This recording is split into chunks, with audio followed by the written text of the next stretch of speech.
Today is May 22nd. It's not a real busy day in the traditional sense of like things that happen that people talk about as it pertains to black people and black history. But in this current moment, in this current climate, I think it's extremely important to talk about at least two events that we can talk about that do not seem directly linked to our moment, but are directly linked to our moment. On this day in 1863 in Black history, uh, Black men were allowed to join and fight for democracy, fight for freedom, because this is the day in 1863 when they created the color recruitment regiment, right? Think about that. Black men were actually recruited for the first time. And Frederick Douglass' argument was this is when people will see. He thought this is when white people would see the humanity in black people when they saw that black men were able to fight, even though we had already fought in the Revolutionary War. Frederick Douglass was convinced that black men being able to fight for democracy, a democracy that they didn't even get to enjoy. I said 1863. Think about 250 years that they're about to celebrate. And then you understand why I said 250 years minus me. 1863, they allowed black men to join and so-called fight for democracy, a democracy that we still were not protected by. And then if you fast forward a few years to 1917, on May 22nd, in Memphis, Tennessee, think about the southern states and this boycott. I'm going to get to it. I'm going to tie it together for you. A black man was lynched. First, he was tortured and made to confess to a crime he didn't commit. And then he was lynched. Later on, of course, they went back and said, oh, there's no evidence to tie him to the crime that he was tortured and made to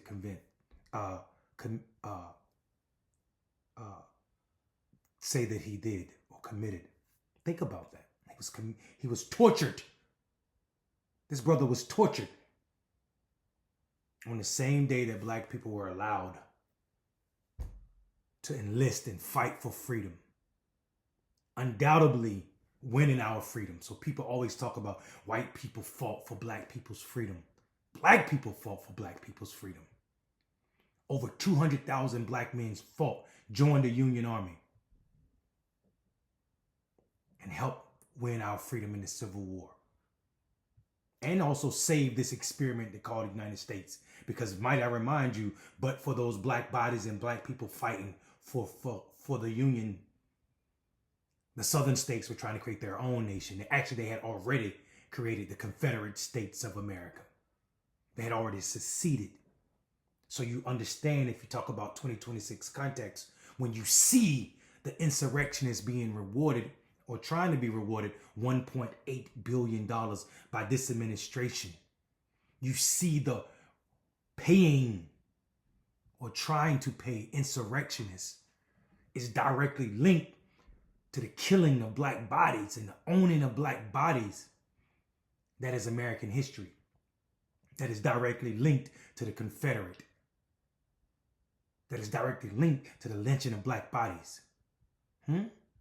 So what we see and what we get when we see black people calling for black young people, 18 and 19-year-olds, to be sacrificed in a boycott, what we get is a continuation of black people being the least amongst us, being asked to give up the most, while other people sit comfortable. Think about that. Think about that. America's long history of asking black people to save democracy while denying full protection. Black men being lynched, black men asking to serve this country and fight for it and preserve this so-called United States of America, and never being rewarded fully. And now young black boys, 18 and 19, who are mostly from low-income families, being asked to give up everything, while those with the most sit back and sacrifice nothing. This is not a political strategy. This is not infrastructure building. This is not even a structure strategy. This is just symbolic politics that's going to sacrifice the most vulnerable. I'm going to keep talking about this because I'm frustrated with it until people get it through their head. It is not smart politics to ask black boys who are 18 and 19, mostly first generation college kids, to give up more than you are professional athletes. And for you smart ass people who are saying that there are no professional sport teams in Alabama, Mississippi, and South Carolina, guess what they are? There are Fortune 500 and other large businesses. Tell those black execs in those spaces to walk away. Tell those black execs to walk away and not show up. Tell them to boycott.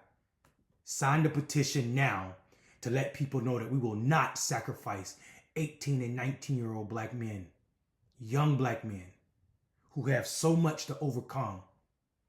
We will not allow them to put targets on their back while rich black people sit comfortable. Not on our watch.